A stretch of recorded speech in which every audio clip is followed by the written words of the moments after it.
Hi there, it's Elisa here. Thank you for tuning in. And first of all, I want to say thank you so much to all of you who commented on my first video. Thank you for your support, for your input, and also for just saying, hey, I'm totally right there with you. I have the same thing, or I know where you're coming from. It was really, really great to get that support and get that feedback and feel the community. So thank you very much. And separately, also an apology to you for taking so long to post a second video. I had hoped to have maybe 2 or even 3 videos online in this series by this point. But I've been very, very busy. And that is because I just got married 2 weeks ago. Yay! So I am a married lady. And that was a huge part of my life for the past couple months since making this first video. I think I mentioned in the first video that I was engaged, and yes, engagement and wedding planning is a happy stress. It's a very joyful, exciting stress, but it is stress nonetheless. So it was really important that I just kind of not focus on making videos or doing any of that, just kind of focus on the wedding and everything that I had on my plate with that, and more importantly, focus on getting better. So that's where I've been for the last couple months, and I do apologize for my delay in video number 2. But having said that, I hope that you can see that I look much better. I feel so much better. I have gained weight. I think it's pretty apparent visibly that I have gained weight, and my heart rate is way down. Everything has slowed down. I hope I'm talking slower than my first video. Side note, I am normally a fast talker, way before Graves' disease. I mean, I'm pretty fast. I'm not a slow person. So Graves' disease just even enhances that more, as you probably know, and so I'm fast normally, but I'm hoping that I'm normal fast and not crazy fast like I was in my last video. So anyway, feeling better, all the symptoms have diminished so much, and I really, really wish that I could tell you right now that that was 100% because of natural remedies, but it has been a combination of natural remedies and Western treatment. And again, I'm so sorry that I can't tell you it's all because of natural. I want nothing more than to be able to tell you that I am still on a 100% natural regimen, but that is not the case, and I'll explain to you why. The only reason that I decided to incorporate some Western treatment is because of my wedding, which is why I mentioned it earlier. As you know, as I mentioned, it's all a very stressful time, but I think I was managing it very well. So let me just rewind to after I posted my last video. The couple months that followed, I was continuing to feel better. I had honed in on one naturopathic doctor that I was seeing exclusively. She's amazing. If you want her name or information, please message me and I will give it to you. She really is incredible. She made me feel really confident. I felt really good about her kind of carrying me on this path to health. And I was seeing her every 2 weeks. And again, this is going back to a couple months ago. I was seeing her every 2 weeks. She was increasing my supplements every time I saw her. At this point, I am on a laundry list of supplements. It is so very long, the list of what I take at breakfast, lunch, and dinner, and bedtime. It's a lot of stuff. But I won't get into that here. Suffice it to say, I was feeling better every couple weeks. I was showing very, very strong improvements. My numbers, all my thyroid levels were creeping down just a little bit. But as you know, with natural treatment, it moves very slowly, you know, so obviously Western treatment, you can start feeling better very, very quickly. Naturopathic takes longer. So that was all well and good, but I had a wedding coming up. So in the beginning, going back several months ago, I was committed to just stay on the naturopathic and let's just see where that takes me approaching the wedding date. So again, was feeling better. In addition to the supplements, I have been on a very different diet. Exercise has played a part in it too, and also just in general chilling out. I've taken a huge break from work. I mentioned in the last video, I think that I work from home, I own my own business, basically just took a break from all that for a while. That was very integral too, but I'll get back to what I was doing and how I was feeling. But suffice it to say, everything was improving, everything was looking great, slowly, but still moving in the right direction. And we got up to about a month before the wedding. The wedding was just 2 weeks ago, October 18th. So this was about September 15th, 16th, a month before. And I went in for a dress fitting, and I put on my large, heavy, very not breathable wedding dress. That was beautiful, that was very expensive, that I purchased before I was diagnosed with Graves' disease and knew any of this would be happening. So I put on the wedding dress, and immediately I started to feel hot and started to get overheated, which has been a huge symptom of mine. But again, that was better than where it was initially because of the naturopathic treatments, but not worlds and leagues better. So I put on the dress, I'm feeling warm, and I was getting the dress fitted, altered to me. So the alterations person was, you know, stitching things and making marks and putting pins in things. And I had to stand there for no more than 10 minutes. I mean, it was probably only about 5 or 6 minutes standing there in the dress. And I felt so bad. I felt like I was going to pass out. I mean, in that short amount of time, to be standing in the dress and to feel like I needed to sit down and rip it off of me because it was so hot. That was definitely not a good sign 1 month prior to the wedding. Because obviously I don't want to be passing out or ripping my dress off in the middle of the ceremony. So, so that was alarming and frustrating. But, you know, I stayed calm about it. And I thought, okay, well, I have two options. I can either trash the dress and, I don't know, get married in a tank top with ice packs under my armpits and, you know, make sure I stay cool and to hell with everything else. Or I can think about getting a little bit of Western help to get me through the wedding. So I consulted primarily about this with my naturopathic doctor. And I basically laid it all out for her and told her, you know, what it felt like to be standing in the dress and what does she think, and maybe I should just throw the dress out and, you know, trying to get her advice. And she said, I absolutely think that you should take some medication to get you through. And for one thing, that was kind of the first time that anyone was not so black and white with me. I mean, most of the naturopathic doctors have said, absolutely no Western treatment. Western doctors don't know what they're talking about. They'll put you in your grave, which I think is all very true to a certain extent. All the Western doctors say the naturopathic doctors are lying. They think they know what they're talking about. Literally, they tell me that they're just lying. So no one is on each other's side, and no one is giving you a tempered view. They're all very black and white about it. So this was kind of the first time that someone was like, hey, I get it. Like, you got to do what you got to do. And I appreciated it very much because it's hard, you know, to make a decision like this, especially when you have Graves' disease and you can't make decisions because you have Graves' disease, which is a fun little side symptom as well. So at any rate, as you know, the answer is that I did decide to get on some medication. It was a very hard decision. I prolonged it as much as I could all the way up until about 3 weeks before the wedding. And I was just like, I got to do it. It's just the decision that I had to make for myself. Some people may not agree with it. Some people say that I shouldn't have done that, but it was what I needed to do, and I'm very happy that I did it. So I got on methimazole, which many of you might be on. You might have been on in the past. You might know someone who's on it. It works very, very quickly, and it works very, very well at targeting the thyroid and stopping it from overproducing.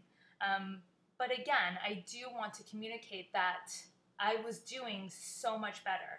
So the weight gain, the slowing down, all of those things are not directly only from the methimazole. That was all happening prior to taking the methimazole. So yes, the methimazole has really made the difference that has brought my health so much more back to normal. But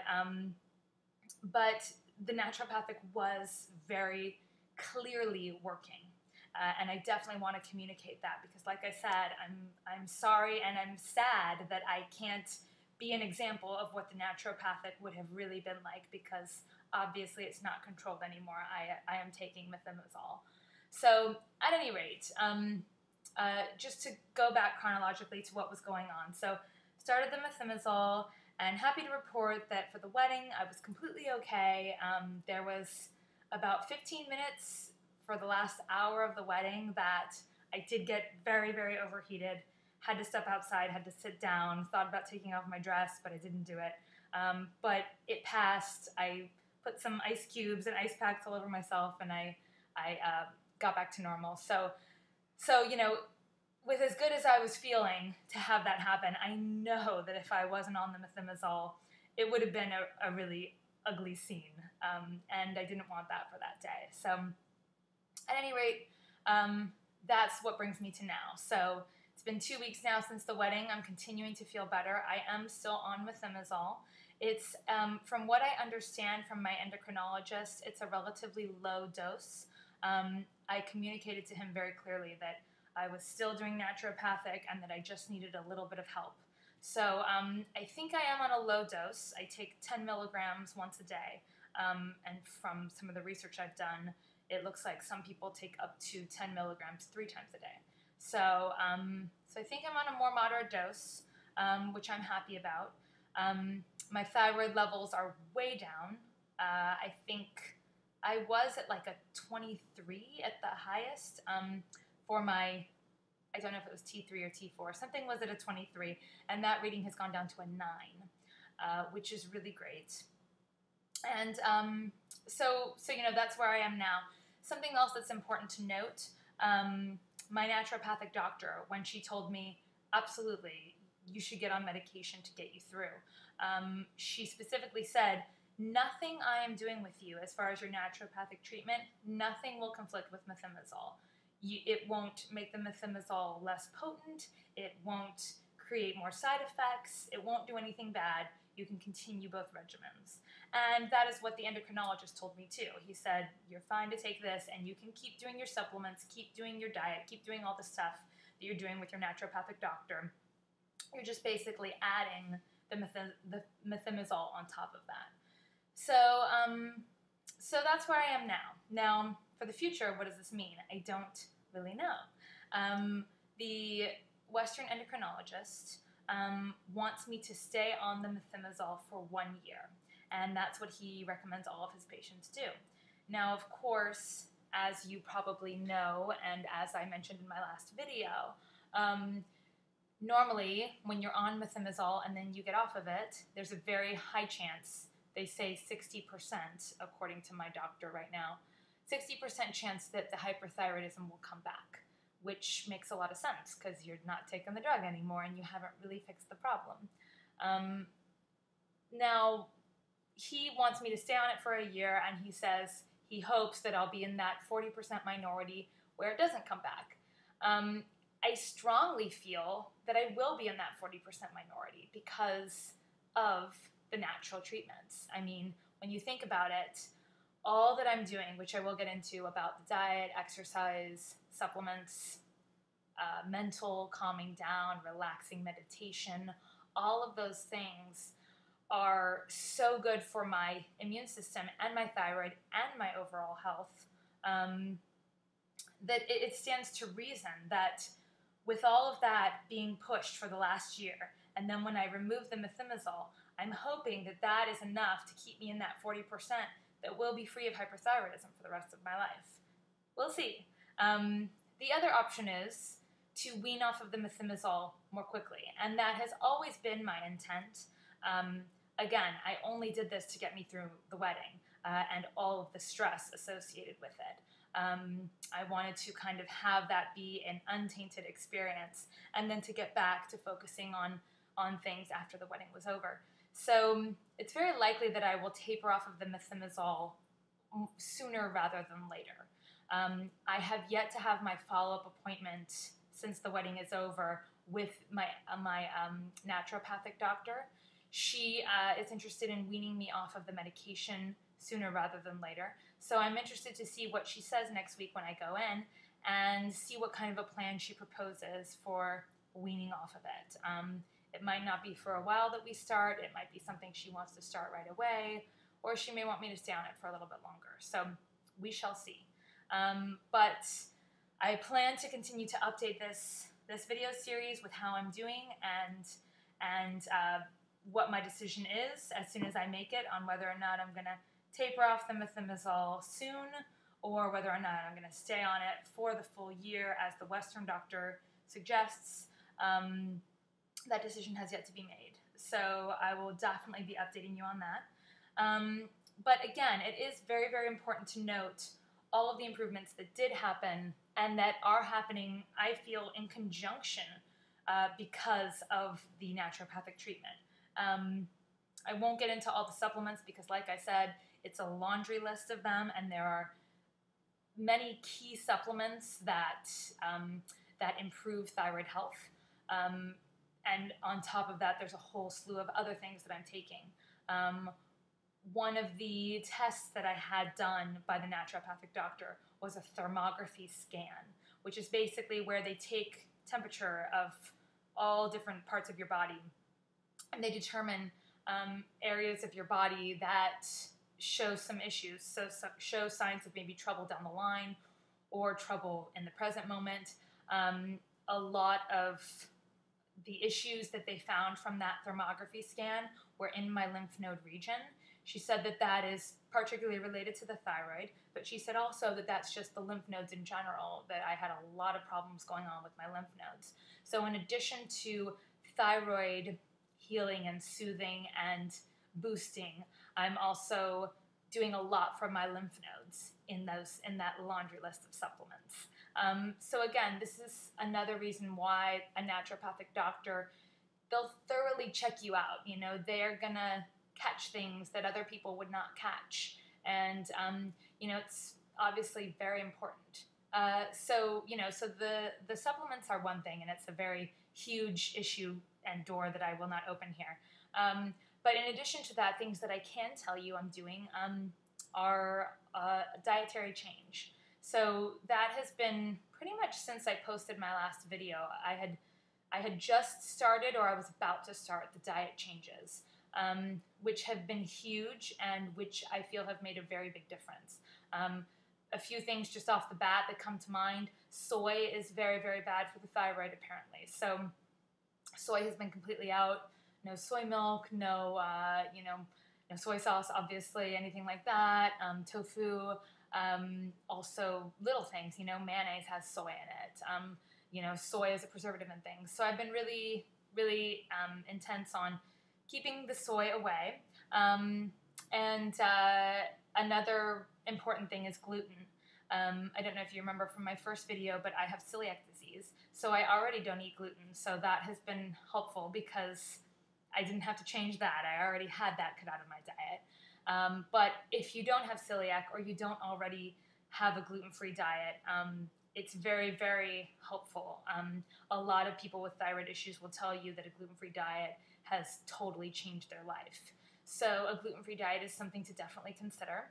And within that, when you go gluten-free, a lot of the times you eat a lot of corn, because if you look at the ingredients in gluten-free cereals, gluten-free bread, gluten-free pasta, it's a lot of corn filler, corn flour, cornstarch.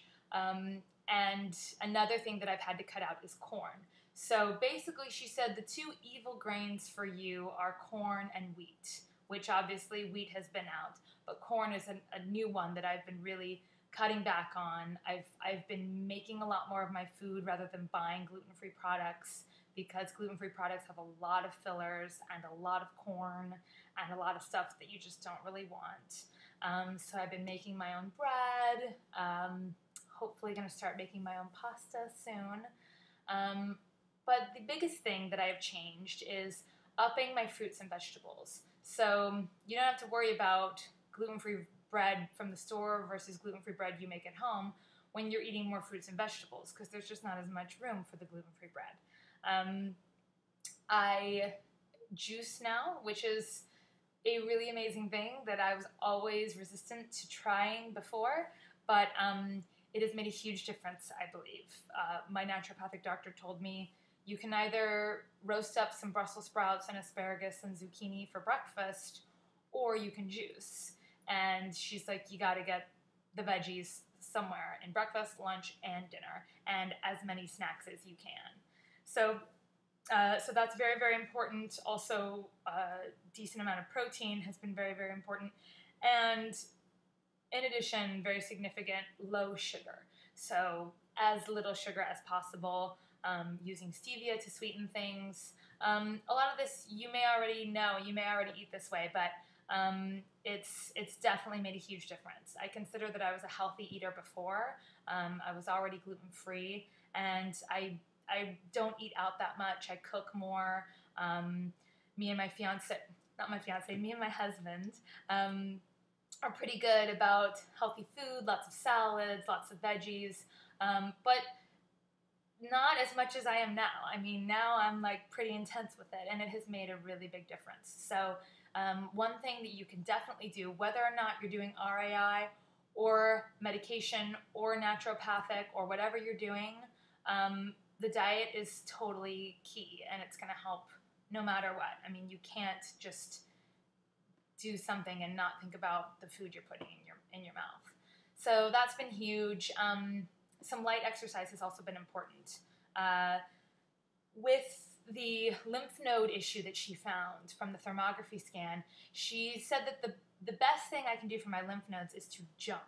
So walking, running, biking, none of that is as good as jumping. So I have a little rebounder trampoline, and I jump on it for 5 minutes at a time throughout the day. And that's supposed to be really good for my lymph nodes. That's a little bit bizarre to be just jumping on a trampoline, but it's also important that if you are going to introduce exercise and you're hyperthyroid, that you don't do anything too strenuous. I mean, our heart rates are already pretty high, and you don't want to do something super intense, or else your heart rate is just going to skyrocket. So I'm talking very, very light exercise, things like walking around the block, jumping on a trampoline, stuff like that. And again, that all can be part of your treatment regimen that you create with your naturopathic doctor.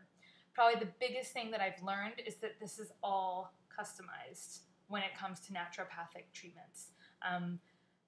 My treatment is totally different than another patient with Graves' disease that is seeing my same exact naturopathic doctor. It's all individual. It's all based on what you need, and I found that to be very important, because I think that that's the case when you're trying to treat someone. It's all individual. So at any rate, like I said, I'm sorry to report that I have included some Western treatment here, but it's still to be determined how I'm going to wean off of that. The most important thing is that I think that the naturopathic does really help, and it is really worth checking out. So whether or not I wean off this medication soon or later, I hope that this still is a good account of how the naturopathic remedies can help. And, it could be something that you're interested in a combination of naturopathic and medication. Maybe it does involve a little bit of both. So at any rate, I hope that that's helpful. Thank you so much again for watching and for being a part of this journey, and I look forward to updating you a little bit more frequently on how things are going. And please ask me any questions if you have them, or if you would like any more information or anything, just leave a comment. Okay, thanks so much. Take care.